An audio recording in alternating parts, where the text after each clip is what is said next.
जंगलों के माध्यम से नेपाल निकल सकता है। इस इनपुट के बाद जिले में काफी सतर्कता बढ़ा दी गई है। वाहनों की सघन जांच हो रही है और पुलिस पूरी तरह से एक्शन मोड में है। विकास दुबे पर घोषित इनाम के पोस्टर इंडो नेपाल बॉर्डर पर चस्पा किए गए और एसपी खुद सतर्कता संबंधी तैयारियों को देख रहे हैं, जायजा ले रहे हैं।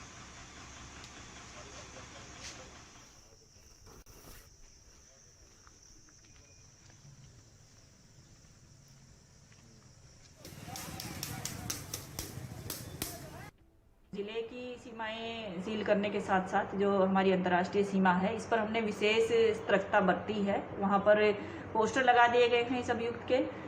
इसके अलावा फॉरेस्ट की टीमें हैं, उनके साथ ज्वाइंट वहां पर पेट्रोलिंग हो रही है, गश्त हो रही है। और जो एसएसबी की बीओपी है, उनको भी हमने सतर्क कर दिया है। लगातार हम निगरानी रखे हुए हैं कि किसी भी हालत में ये वहां से फरार ना हो पाए। विवेक पांडे हमारे संवाददाता जुड़ चुके हैं कानपुर से ज्यादा जानकारी के साथ। विवेक, अब एक और नया नाम जय वाजपेयी का, 3 लोगों को गिरफ्तार भी कर लिया है पुलिस ने, आगे की जांच भी की जा रही है और चेकिंग किस तरीके से आगे बढ़ रही है, इन तीनों तथ्यों के बारे में विस्तार से जानकारी दीजिए।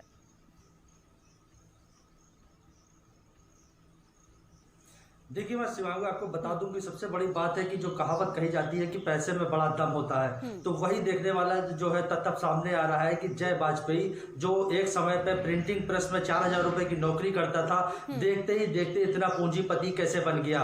बात रही लड़ाई झगड़े की, तो इसके जो है कई कारनामे सामने आते गए। वर्चस्व को लेकर कई बार इसके क्षेत्र में, इसके मोहल्ले में झगड़ा होता था कि जो भी मकान चाहता था वो मकान खरीद लेता था। इतनी जल्दी इतना पैसा कहाँ से आया, इसको लेकर अभी तक कोई तथ्य सामने नहीं आए हैं, ना ही इसका कोई वो जवाब दे पा रहे हैं। तो सबसे बड़ी बात है कि वहां पर जो वर्चस्व की लड़ाई थी, रेस्टोरेंट संचालक को मारा था, इसके बावजूद यहाँ पर इतने जय वाजपेयी के ऊपर मुकदमे थे, लेकिन उसके बावजूद इसके पासपोर्ट बन जाते थे। कहीं ना कहीं पुलिस प्रशासन जिस तरह से विकास दुबे के रसूख के आगे सब बौना था, उसी तरह जय वाजपेयी भी यहाँ पर अपना रसूख बनाए हुए था, पुलिस प्रशासन में अपनी पकड़ बनाए हुए था, जिसके चलते इसका पासपोर्ट भी बन जाता था। और अब सामने बातें निकल कर आ रही हैं कि जो विकास दुबे का पैसा था, ये 2% ब्याज पर लाकर यहाँ पर कानपुर में बड़े बड़े पूंजीपतियों को वीसी चलाता था और 5% ब्याज पर देता था, जिसको लेकर ये उसका पूरा पैसा आगे बढ़ा रहा था, उसको यूज कर रहा था, जिसके चलते ये एक पूंजीपति बन गया।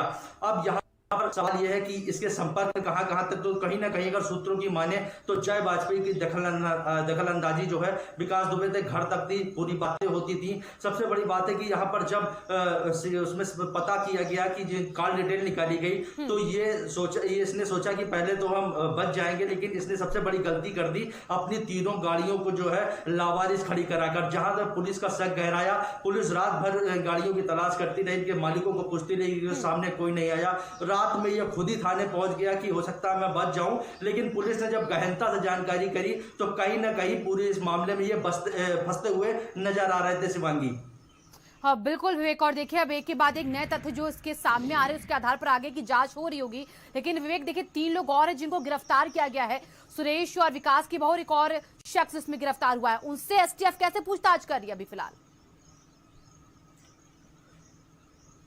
देखिए, जितने लोग पकड़ते जा रहे हैं, कुछ नए नए खुलासे होते जा रहे हैं। अब इन 3 लोगों ने ये बताया है, जब इनसे गहनता से और कड़ी तरह से पूछताछ करी गई, तो इन्होंने पूरी तरह बताया है कि जो ये लोकेशन थी, ये यही लोग बता रहे थे। जिस तरह से छतों पर लोग थे, तो जिस तरह से सीओ साहब को गोली लगी थी, सीओ साहब भागे थे, एक घर में छुप गए थे। अगर ये लोग मुखबरी ना करते, ये लोग ना बताते, ये लोग ना चिल्लाते कि यहाँ पर ये है, तो शायद सीओ साहब की जांच बच सकती थी। तो कहीं ना कहीं इन लोगों की संदिग्धता पूरी तरीके से थी, जो एक आदमी को वहां पर जो बता रहे थे कि ये पुलिसकर्मी यहाँ पर है, तो वहां पर जो अपराधी थे उनका पूरा साथ ये लोग दे रहे थे, जिसके चलते इन लोगों के ऊपर कड़ी कार्रवाई भी की जाएगी। सबसे बड़ी बात एक शिवांगी और निकल कर आई है कि यहाँ पर जो जय वाजपेयी के अवैध न जाने कितने मकान निकल कर आए हैं, जो जांच में। विवेक, आप नजर बना के रखिएगा इस खबर पर। बहुत बहुत शुक्रिया फिलहाल आपका तमाम जानकारियों के लिए। प्रयागराज पुलिस विकास दुबे के मामले के बाद